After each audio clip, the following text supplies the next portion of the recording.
Comic Book Friends. I'm Travis. And I'm Ethan. And this is Monster Comic Reviews. Still.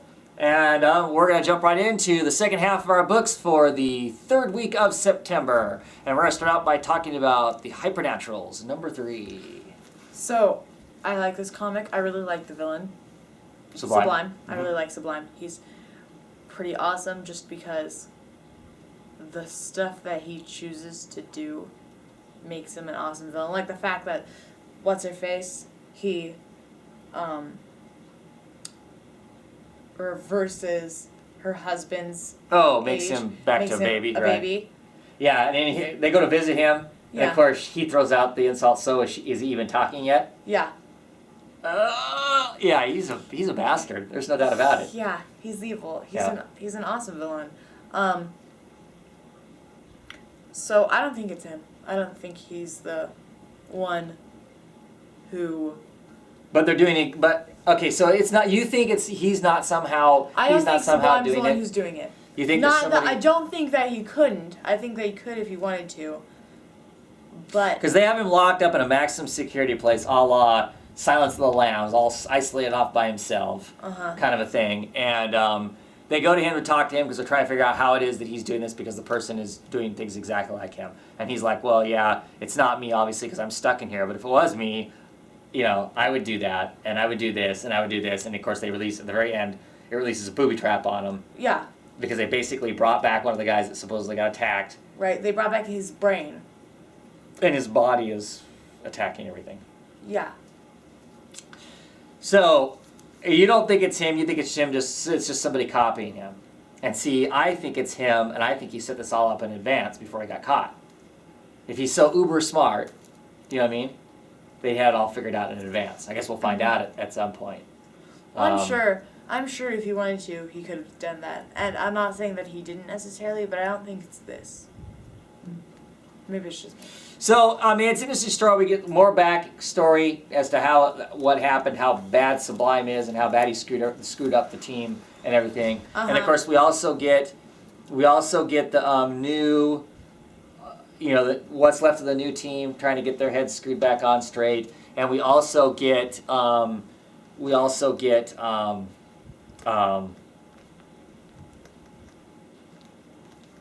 the old guy's coming back to be a consultant, supposedly. 45. Right. And, I like the setting. I think it's all interesting, an interesting first arc. At least, definitely beginning the book through that, see what happens and whatnot. I like the bad guy. He's definitely sinister. Awesome. Yeah. It's a pretty enjoyable book. What would we rate this book? I'd give it a solid 3. Yeah, I would too. Definitely so. Okay, what are we talking about next? Next up is The Phantom Stranger, issue 0. Oh. So what'd you think? Written by our favorite person. Yeah, Dan Didio. What did I think? I like the character. I kind of like the idea of what they're doing with him and how they're using him. Super excited they've pretty much introduced the Spectre Yeah. back into the DC universe. Yay! That's wicked awesome. But I'm sorry, there's still some really clunky, moronic dialogue in this. Oh, yeah. I'm angry and I have anger issues and that's why I'm acting this way. Why don't they just show us that? Who says things like that? Who has that kind of dialogue? I don't know. If you're having a bad day or acting out or whatever, do you ever have dialogue with somebody saying, I act this way because of blah, blah? Mm-hmm. No. Right. Yeah. And that stuff bugs me. I've got this on the pull list. We're getting 3 or 4 issues of it. I want to like it because it's Phantom Stranger. I like the character. I don't even mind how they changed it with the whole Judas Iscariot kind of bent to it, the 13 pieces of silver and stuff that have to do with Christianity and the Bible and all that kind of fun stuff. I don't even mind that being added to it. That makes it interesting, even though I've kind of liked the idea of the Phantom Stranger not really having a background. But oh man, they gotta quit letting Dan write books. Yeah. What'd you think? I didn't mind this issue. It wasn't nearly as bad as some of the other Dan Didio stuff I've read. Oh, yeah. That's That's without a doubt. I hated the intro part. Like, the intro part made me want to cry. Like, all the wizards, they don't even look menacing. I mean, I guess they kind of look, not really though. They look like they should be at some, like, weird disco So the artwork was kind of weak. Yeah, the artwork was weak. The wizards actually, sorry. The wizards were stupid looking, and the dialogue there, as the guy's talking about, how he's there, he pretty much repeats the same thing over and over and over and over again. Mm-hmm. So that's kind of annoying. And the mages, they seem really, really, really obtuse. Mm-hmm. So that annoys me. I like the ideas. Yeah. Right. That's where I'm at too. I like the characters, I like the idea, I like the concept behind the whole thing. Mm-hmm. Even though I wasn't really keen on the idea of them telling us an origin of Phantom Stranger necessarily. Mm-hmm. But I don't mind it. I mean, it's fine. It works. It'll make an interesting story moving forward, I think. But yeah, the actual execution of those ideas was weak. I didn't mind the dialogue as much as I usually do, but it still just wasn't that good. Yeah. So I have a gut feeling I'm just going to be less and less happy with this book as it goes on. Mm-hmm. So what we rate it? I guess I'd give it a very weak 3. An extremely weak 3. Yep. Okay, next we're going to talk about The Punisher, number 15. Gosh dang it!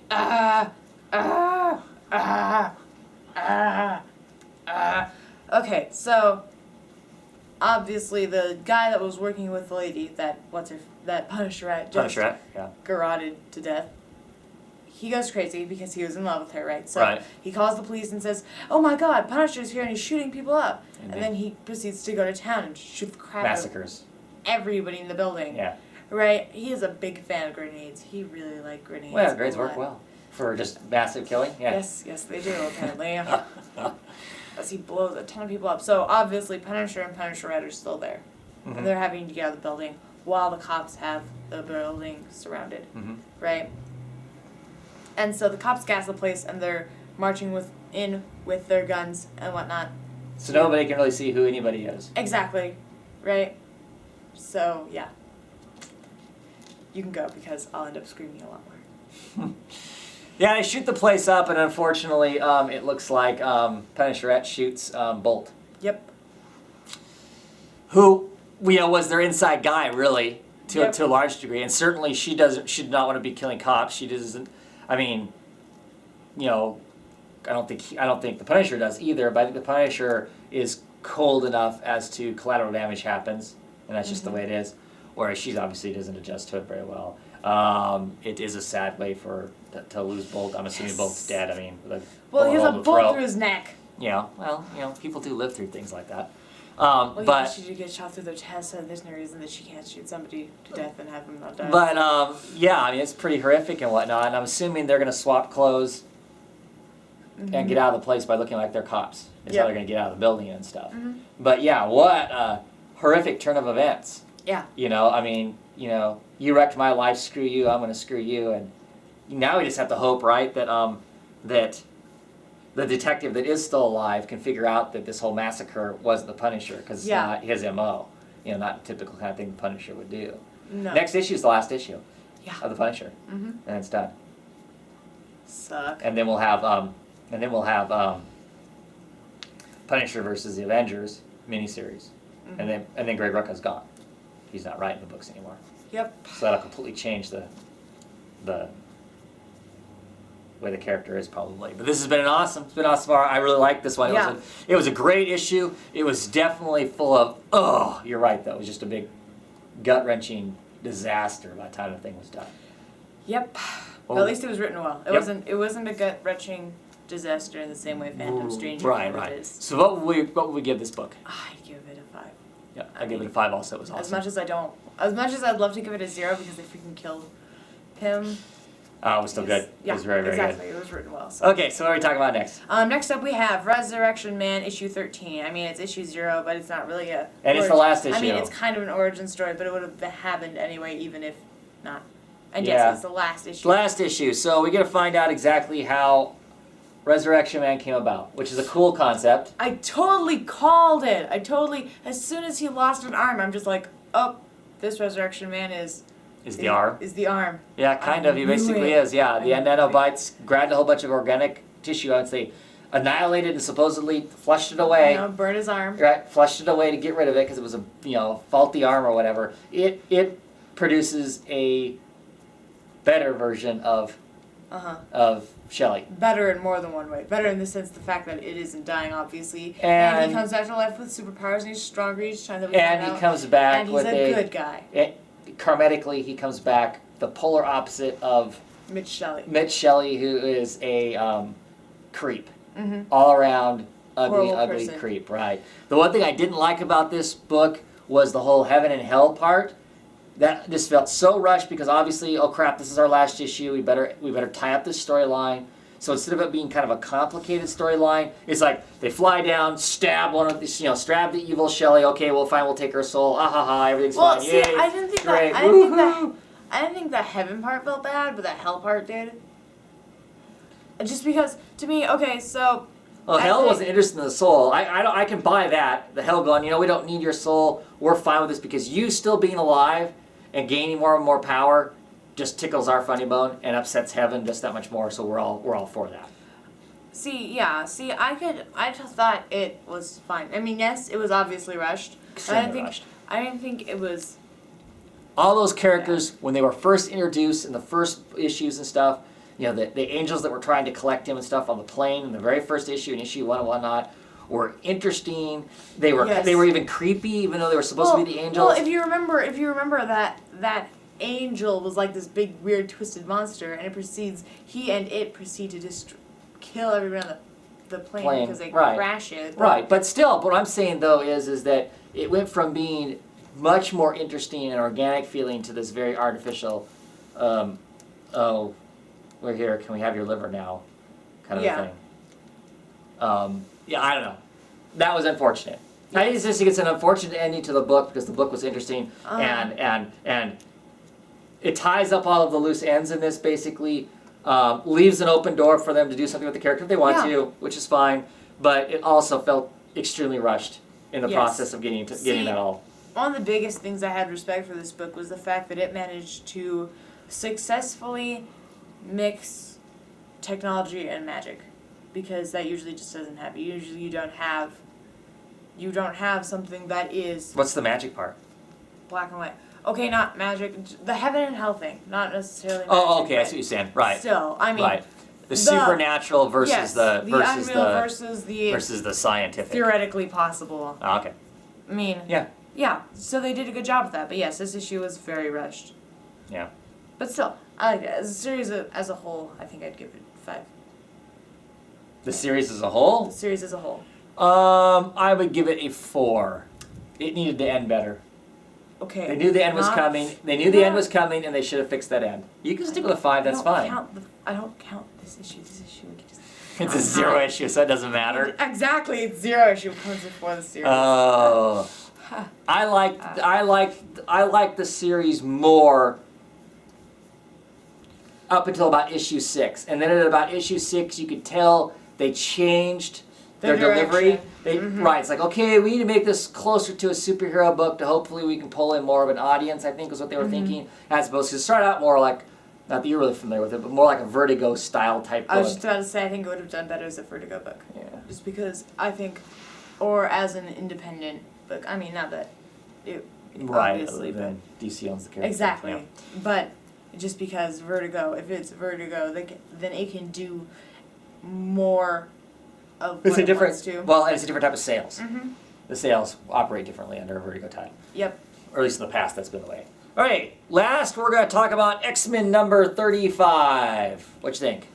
I like this issue. It took me the entire issue though, and to figure out that Domino was shooting darts. Because it's not like they ever showed that they were darts. Right, she's just shooting everybody in the neck. Exactly. She's just thack, thack, thack. Well, yeah, she's just running around going bang, bang, bang. And at one point there's a guy and he's on the ground. It looks like he has a hole in his head and there's blood splatters on the wall. So I was like, didn't they just say that we don't kill people? I mean, like, in that case, you might as well have just shot Crazy Guy. I mean, what the heck? I don't understand why they didn't shoot Crazy Guy. I don't either, but whatever. I just have this horrible feeling that he's going to come back and be bad. I mean, because obviously he's still mutating. Yeah. Right? Yeah. I like the story as a whole. I like the complications on having to deal with world affairs and the fact that you got to deal with countries and governments along with their own wheelings and dealings, and they're throwing out all this power and whatnot, and United States shoots a cruise missile at them, and they screw up that cruise missile, and they have to explain what they did. Yeah. All that sort of stuff. I find all that part interesting and whatnot. I don't know if it's not a riveting story, but it's an interesting story. This has been an interesting experiment for me to read this book because Brian Wood wrote it. I will be getting. I'm done collecting it though. I didn't buy any more issues of it because he's going off the book, and I don't care enough to read it after that point. Really. And I don't know what happens to it with the whole Marvel Now thing either. I will say this though: the art in this thing is atrocious. Atrocious. Oh man. There are some pictures in here bad. where That the just made me wanna faces cry. are The so faces gross. change, or like at one point it looks like Like they're all Storm- standing. It looks like somebody stuck a They're all horizontal clamp on Storm's head and like a vertical one on Psylocke. Psylocke. I just think they're all standing in front of a funhouse mirror. Exactly. That's like all stretched. Right? It's like, Exactly. wow. Art makes me want to cry. Yeah, it's very inconsistent and sloppy and ugly and man, yeah. It made it not enjoyable as far as the book goes. Like I said, the story's interesting, but it doesn't need artwork. It doesn't need to be beautiful, but it needs to be consistent. Yes. And not but ugly. Yeah. And that's what this was. Ugly. Ugly art. So what would you give it? I would give it a high 2, low 3. Wow, really? Yeah, I like the story, but the art was atrocious. I'd just give it a 3. I'd just give it a plain Jane 3. Well, you're just nice today, and I'm not. I have a headache, and so therefore I'm cranky, I guess. So cranky. Yep. Okay, that's it for this week. More comics coming, which will give us the last of our 0 issues? Last of our 0 issues. Yay! And you can go back to all of our videos being like 40 minutes long, perhaps. Because we might actually have something to talk about as opposed to, oh yeah, this is our 0 issue. It sucks. We got one more week of that though. And this next month is going to be October. Maybe we'll have some fun stuff go on in October. We'll see. I've got some ideas. We'll just see if we have time to actually get them all executed and whatnot. Yeah. Anyway, catch you at the next whatever it is we do next. Bye.